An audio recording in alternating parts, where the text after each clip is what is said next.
Hey guys, welcome back to a brand new video. I'm so freaking pumped.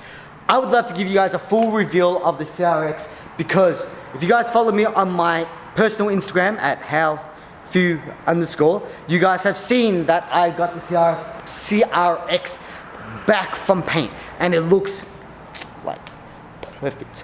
Absolute perfect. Anyway, on today's agenda, I actually needed to get it ready for registration. So in Australia, in Melbourne, especially in Melbourne, registration for a Japanese domestic marketing car, I wouldn't say is easy. Getting a roadworthy is not easy.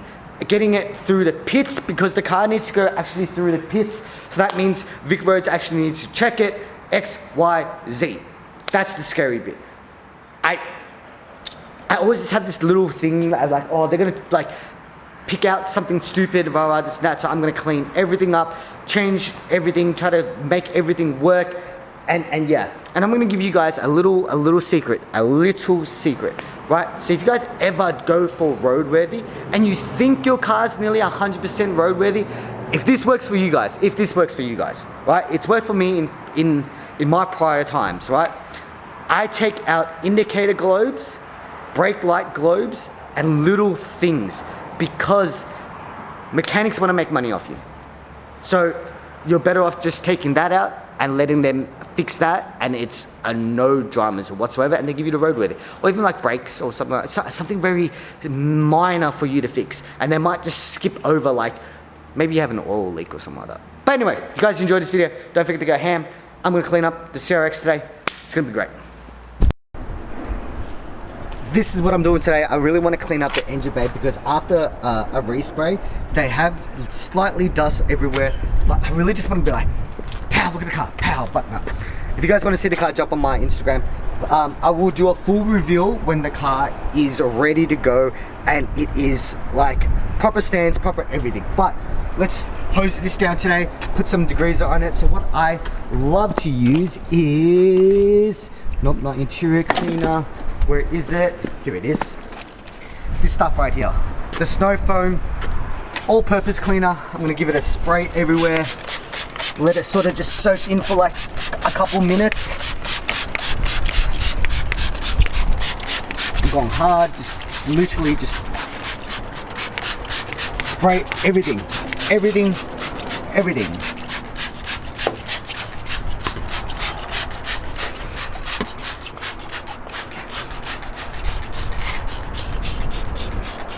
And then I'm gonna get a brush and sort of brush it all down. I'll show you guys. This is literally what I'm talking about. So I'm just gonna go through and just like, sort of just all the grooves and the crap that's everywhere on the car. Sort of just go through it all. Give it a good scrub. You guys can see all the dirt coming up. Oh, look at that. That's just on the oil cap. Ugh. Anyway, I'm gonna keep going through it off camera.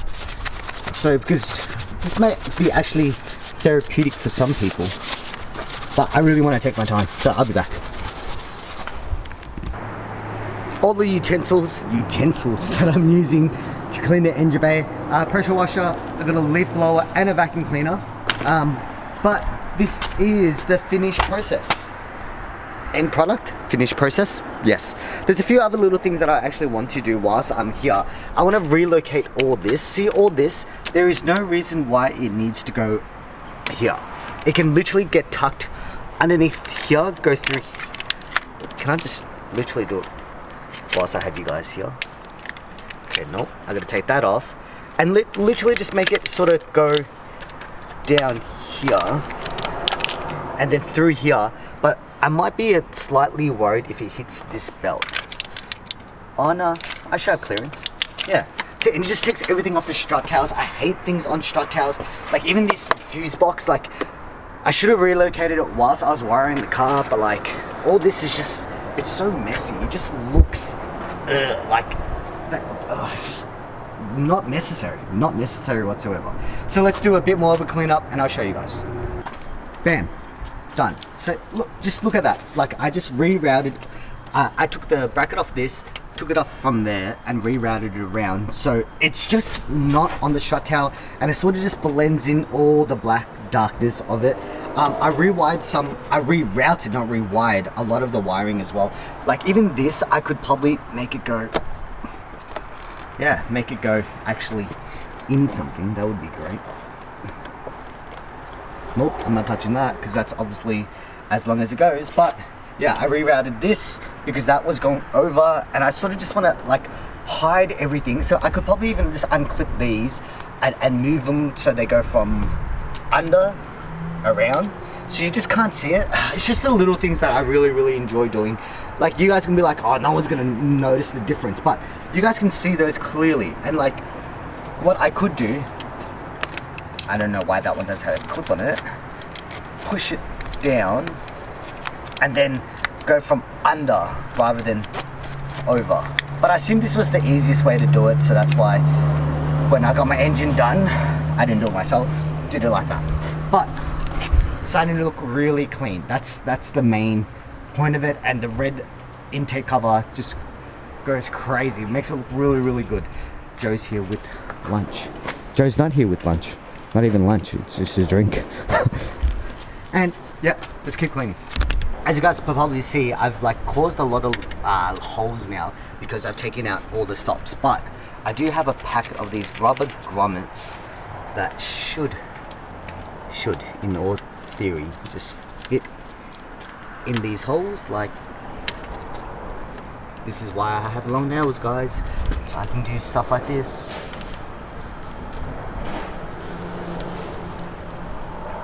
Come on, gam on. Yeah, technically like that, and then it will just block it off, and then no water can actually come in, out, or anything like that. So like something like this one, but just rubber. Let's fill up all these holes and should be good. Next on today's list is that I need to get my Vtec solenoid to actually work. So the car's actually not hitting Vtec whatsoever, because the problem is I have a JDM motor in here. So it's actually throwing an oil pressure sensor off, but as you guys can see, I don't actually have one. So I need to jump it into the ECU and actually change it from the ECU. So I pulled out everything already, and then I've got it on my phone somewhere how to change it. Hang on, I'll show you guys real quick. Does anyone else do this? Hang on, this is my brother. Send yourself messages on Facebook so you remember. So I have all the wire diagram right here. I hate electronics. I really hate electronics. So all I know is I need to jump, I think, the Vtec pressure switch. So that is D6, and then there's a video that I need to watch, which is here, how to delete the Vtec oil pressure sensor. So I gotta watch this, and then I should be able to learn how to do it.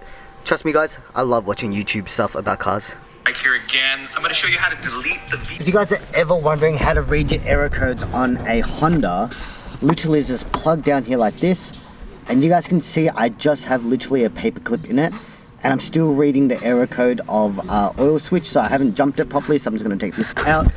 And I try to do it just like the lazy way and just use one of these, but it's obviously not working, so I gotta do it properly, get a wire, tap it in properly, and see if it works. So I gotta remove this now, which is annoying, because I thought it would just be a super easy fix, because these things are the best.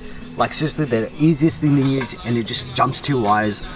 But I guess I gotta do it properly. Alright, so I figured out one problem. So I was getting 2 error codes. I was getting an O2 sensor code and the Vtec pressure code. So I figured out the O2 sensor. What I should have done was just D-pin here and then plugged it in, but I sort of was like, I don't have a D-pinner, so I just cut the wires and sort of just mixed them up, and obviously they'd just been wired the wrong way around, so all I gotta do is rewire it. That solved that problem, but I still haven't solved the Vtec problem. So I put a, you guys can see right here, this dodgy black wire right here, to jump the Vtec pressure solenoid thing, and it still doesn't work. So I don't know what to do. I'm gonna keep working around it. I have no idea why my Vtec is not kicking in, or maybe the solenoid's not working. So what I've done is I've disconnected the battery, and I'm going to test the Vtec solenoid. So the solenoid is this thing right here. That's gonna undo this, undo the plug, and then tap it. And I'll show you guys what it's supposed to sound like. Well, I hope it sounds like that. I'm gonna put the camera down.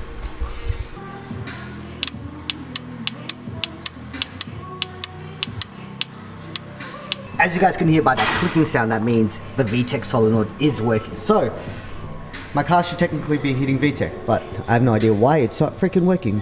Everything's fucked. No, not everything. The only thing is, I fixed the Vtec problem. The Vtec is working now. The only problem now that I'm having, remember those two wires that I switched? I unswitched them because I realized I kept thinking that I was throwing the Vtec solenoid error. So I was like, yeah, O2 sensor's fixed. But it's not fixed.